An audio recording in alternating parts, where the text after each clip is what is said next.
Hello, and welcome back to Pathfinder. My name is Philip, and I am here to talk about Pathfinder 2nd Edition. This is part of a series I am producing covering the various deities in the Pathfinder role-playing game and its setting, the world of Golarion. Last time, I covered Torag, god of the forge, protection, and strategy. This time, I am covering Erastil, god of hunting, farming, and family. Erastil is a god as old as hunting and gathering itself. He is often referred to as Old Deadeye, the Stag God, or the Elk Father. Among his giant followers, he is known as Estig the Hunter. He is a strict traditionalist, emphasizing the importance of simple lifestyles and striking a balance with one's surroundings. Outside of his dedicated clergy, he is primarily worshipped by farmers, hunters, fishermen, and tradesmen, particularly those from small communities. Erastil is generally depicted as a middle-aged human man with the head of an elk. He is dressed in simple hunting clothes, typically pelts, furs, and leathers, in addition to plain utilitarian textiles. The god's clothing will often change to incorporate materials local to wherever the worshippers live, from heavy layers in colder climates to lighter, more breathable fabrics in warmer ones. Some human communities, particularly in Ulfin cultures, will depict him as a plain human male, dressed in simple hunter's clothes. Similarly, the stone giants will often depict him as a member of their own ancestry. Most depictions will include his longbow, an item he sees both as a weapon and as a tool for survival. Old Deadeye makes his home in heaven, in his divine realm of the Summerlands. Here, he oversees the homes and villages of the denizens of heaven who choose to pursue a peaceful existence. The realm serves as heaven's breadbasket, and is made up almost entirely of small pastoral villages where followers are reunited with their loved ones in death. Inhabitants of the Summerlands rarely engage directly in heaven's ongoing wars with Hell and the Abyss. Instead, they are content with a simple life of providing nourishment to themselves and the armies who do the fighting. Devout followers of Erastil, called Erastilians, are tasked with living simple lives centered on family, duty, and peace, strengthening and protecting their communities and holding fast to tradition. The faithful are a community-minded people, devoted to their families and friends. The Church of Erastil preaches the value of hard work and encourages the faithful to take up practical jobs, from agriculture and hunting to woodworking and masonry. The Church emphasizes the importance of family and tradition, and encourages followers to marry and to raise children. Erastilian communities are generally small, ranging from logging communities to trade depots to small farm towns to hunting outposts. These communities often must live in balance with nature, and this balance is another tenet of the faith. In larger communities, the Church of Erastil often comes into conflict with the Church of Abadar. Temples and churches to Erastil are generally simple buildings of wooden construction. The teachings of Erastil emphasize practicality, and this philosophy carries over to the design of his houses of worship. Temples are relatively plain and unadorned, intended to be used as places for quiet prayer or for rest after a long day's work. Shrines often exist within the homes of the faithful, and generally take the form of Erastil's holy symbol, a bow, placed on or above a hearth. The Parables of Erastil is the holy text of the Church. It is a work which provides practical advice on a number of topics, ranging from lessons on strengthening familial ties to specific instructions on agriculture and hunting. Copies of this text will be different from one community to the next, as local priests will omit sections with advice which doesn't apply to the local ecology, or will add parables based on local history to make the teachings feel more grounded in the community. The faith of Erastil first appeared among humans, though it has spread to multiple ancestries throughout the ages. He is worshipped most frequently in small communities which rely on agriculture or other extractive industries like timber milling, fishing, trapping, or hunting. He is worshipped by humans of the Chilaxian, Kelid, Ulfin, Varisian, and Tian ancestries. His church is firmly established from as far south as Cheliax and Andoran to as far north as the land of the Lenorm kings. He is even worshipped outside of the Inner Sea region, from the Mana Wastes to distant Tian Sha. Outside of humans, gnomes and halflings have taken well to his faith. Erastil first appeared during the Age of Creation, when the first mortals began to discover agriculture. His faith preaches that he created the first bow and gave it to humans to protect them from the wide dangers of the world. He taught them how to farm and how to hunt, but also taught them to only ever harvest what they needed and to let nothing go to waste. Old Deadeye was one of the gods who battled Rovagug at the end of the Age of Creation, putting his bow to use in driving the rough beast into the Dead Vault with Sarenrae and the others. Erastil is said to be the greatest archer in existence, and it is said that he has never missed a single shot. He will often miss a target by a small amount to distract them, or to drive them in a specific direction, but this is always deliberate. Many small communities around the world have an arrow on display in their temple, which is said to be an arrow fired by the Elk Father himself. This arrow is generally one which was found lodged in a tree long ago by the village priest, and is considered a sacred artifact for its connection to the god of the hunt. Erastil is a grumpy old god who generally likes to keep to himself. While he might be lawful good, he often struggles to bond with other gods who take a more active role in the wider world. This even applies to gods with whom he shares an alignment. That said, he is close to a few gods. Erastil, being a god of families, is one of the notable deities who is married. His wife, Deities, the blessing and bounty, is a goddess of agriculture and hard work. She was most widely worshipped in ancient Aslant, and popular worship of Deities is essentially gone from the face of Golarion, except in her capacity as Erastil's wife. The two of them have 2 children together. The first is their daughter, Halkamora, the Lady of Ripe Bounty, the imperial lord of gardens, orchards, and wine.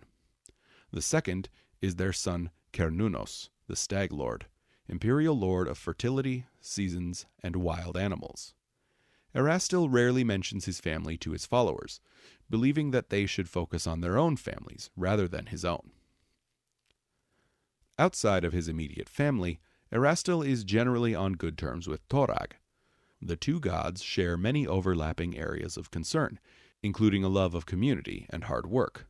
But the areas where they differ in opinion keep them from being true friends. They generally treat each other with grudging respect, like a pair of old men too stuck in their ways to fully reconcile their differences. Other good-aligned deities will generally avoid Erastil, since he is ready and willing to comment and criticize their beliefs, and provide firm advice on how they might improve themselves. He appreciates Iomedae for her dedication to protecting the innocent, but doesn't understand why she just can't settle down with a family. He appreciates Desna's domain over the night and her dedication to making it safe for travelers, but finds her capricious nature unreliable and frustrating. In general, most good gods who take a more active role in the affairs of the world will draw Old Deadeye's criticism, even if he sees them as a net positive for the world. The greatest exception to this rule seems to be, of course, Shelyn, whose irresistible charm softens the old god's heart. She often comes to Erastil seeking a guide to find the most beautiful locations in the great beyond, and the Elk Father is always happy to oblige. The two of them disagree on many things, but Erastil respects Shelyn for her domain over love and marriage, and her implacable kindness keeps them from ever truly arguing. Erastil also is on very good terms with Kazutal, the Arcadian goddess of family, protection, liberation, and community. While Kazutal encourages her followers to take a more active role in bettering the world, she seems to be the god with whom Erastil has the most in common. Followers of Erastil will get along well with followers of the non-deific green faith. Erastilians are encouraged to live in peace and balance with nature, and this blends well with the teachings of the Green Faith. The Church of Erastil has several druids among its clergy, and they will have a great deal in common with the druids of the Green Faith. The same could be said for druids of Gozra, for pretty much the same reasons. Erastil and Abadar have an odd relationship. The Elk Father sees Abadar as a good kid, but one who has become misguided and lost. Meanwhile, Abadar sees Erastil as an important god for outlying communities which might one day become cities, but also sees his views as outdated and a relic from a bygone age. Old Deadeye sees most evil deities as more or less the same. He dislikes them and sees them as a nuisance, and if they should ever infringe upon the small communities he holds dear, his retribution will be swift and deadly. Like many good gods, however, Erastil holds a special hatred in his heart for Ergothoa. The Pallid Princess's willingness to spread disease and her encouragement of selfish gluttony present special challenges for families and small communities. Ergothoa, once again, takes a special pleasure in Erastil's hatred, and she has instructed her faithful to interrupt the lives of Erastilians wherever possible. So, to sum up, Ergothoa is now a mortal enemy of Pharasma, the goddess of death, Gorum, the god of war, and Erastil, the god of hunting. I'm sure this will work out well for her. For players who might be interested in characters who follow Erastil, here are a few useful details. For those using the alignment rules, Erastil is a lawful good deity, and he will accept clerics of lawful good, lawful neutral, and neutral good alignments. His edicts are to care for your home and family, to fulfill your duties, to keep the peace, and to protect the community. Conversely, to abandon your home in a time of need, to choose yourself over your community, to tell lies, or to tarnish your reputation are all anathema to Erastil.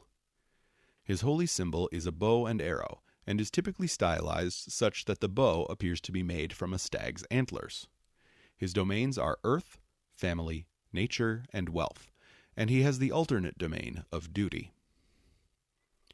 Erastil's sacred colors are brown and green, though any earthy tones are common among followers. Followers are encouraged to dress in simple and practical working clothes, made from textiles and materials commonly available in their homelands. On the rare occasion when followers travel in the wider world as adventurers, they typically incorporate leathers, hides, and furs into their garb. Colors followers wear will often vary by location, with brighter greens in warmer climates, darker greens in coniferous forests, and pale grays and whites in polar regions. When members of the faith wear armor, it is typically simplistic and often made locally. Erastil's favored weapon is the longbow, and most of his faithful are trained in its use, or the use of the short bow. Halflings worship Erastil slightly differently in that they consider the sling to be his sacred weapon, and Old Deadeye doesn't seem keen on challenging this belief. Beyond these general practices, followers of Erastil might also wield weapons which might easily be found in frontier towns: quarterstaffs, spears, clubs, axes, and the like. Simple, unadorned swords and knives are common enough as well, the kind made by skilled local smiths for town defense. When weapons are decorated, it is often with the horns of an elk, stag, or similar animal, or with feathers or other natural trinkets. Daggers with handles made from elk horn are especially common, often given to children as they enter adolescence. Additionally, followers born into Erastilian communities will generally keep an elk's tooth charm on their person, as these charms are made for newborns as a sign of the Elk Father's blessings. In regions where elks are uncommon, other animals like deer, caribou, or bighorn sheep might be substituted. On that topic, Erastil's favored animal is, of course, the elk, though similar animals like reindeer, antelope, and white-tailed deer are beloved as well. Other hoofed animals and farm animals are sacred as well, so for those players looking to have a war pig, Erastil might be the god for you. The vast majority of Erastil's formal clergy are clerics, though a small percentage are druids as well. Rangers often work alongside the church, though they are rarely the only clergy member in a given settlement. That is, if they join the clergy in an official capacity at all. Champions of Erastil are relatively rare, but they are appreciated members of the church. Followers who aren't members of the church might belong to many other classes, though classes which do not require a formal education are more common. Martial classes like fighters and rogues will fit in easily, so long as they only employ their martial skills in defense of their communities. In areas where guns are common, gunslingers might work alongside rangers to hunt and protect their settlements. Hilariously, the unexpected sharpshooter archetype might also be a great archetype for ranged martial characters, allowing a player to roleplay a hapless hunter who is inexplicably blessed with the ability to defend their community. Nature-themed sorcerers, summoners, or witches might be appropriate as well, though unexplained magics might set the citizens of small Erastilian communities on edge. Followers might also take feats in archetypes which improve nature-related skills or archery, including the archer, the eldritch archer, or the snarecrafter. The Horizon Walker, particularly as expanded in Archetypes Plus on Pathfinder Infinite, is also an excellent choice, though the theme of wandering vast territories might conflict with Erastil's emphasis on community, except in nomadic cultures. Humans will form the majority of Old Deadeye's followers, though halflings and gnomes are common as well. Since the Church of Erastil generally takes root in small, isolated communities, members of strange or exotic ancestries might have difficulty finding acceptance. This includes members of versatile heritages like geniekin or planar scions, but also half-orcs or half-elves in some communities. It may even include humans of ethnicities which differ from the local norm. It's not a tenet of the faith to distrust those who are different, but it is something that will likely happen given the insular nature of many Erastilian communities. Devout followers of the Elk Father will live lives devoted to their family, friends, and community. Most followers will be married, though the church will never force a marriage for marriage's sake upon anyone. Likewise, the majority of followers will have children. Those followers who are not married or don't have children of their own are still expected to serve as surrogate family members for those who need them, and are encouraged to maintain close relationships with their friends and family, and take in those who need a found family. While Erastil is rooted in his traditional family-oriented worldview, he has no edicts regarding family structure or makeup. Gay or straight, patriarchal or matriarchal, inter-ancestry, found family, none of that is a deal-breaker for the Elk Father. So long as the family is loving and supportive, it gets his seal of approval. This relative openness on the part of Erastil toward family structure is a recent update to the lore. Back in First Edition, his faith was tied to a decidedly patriarchal worldview. In my mind, this might make for an interesting in-universe character motivation. A follower of Erastil from a remote community which practices a version of faith which is more restrictive in its views on family might venture out into the world in search of a way to find a family of their own, only to find that the restrictions they grew up with were entirely artificial and baseless. Of course, this touches on some fairly heavy topics, so be sure to discuss this with your GM or table mates, and approach the subject with care during roleplay.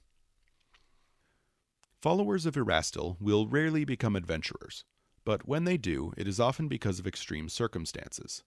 Followers will often take up adventuring in response to external threats to their homes, things like foreign invasions, unexplained diseases in need of a cure, or the looming threat of a dragon.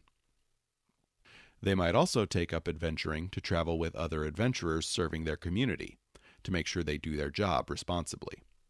Though why they might think adventurers could get distracted from the main quest is beyond me.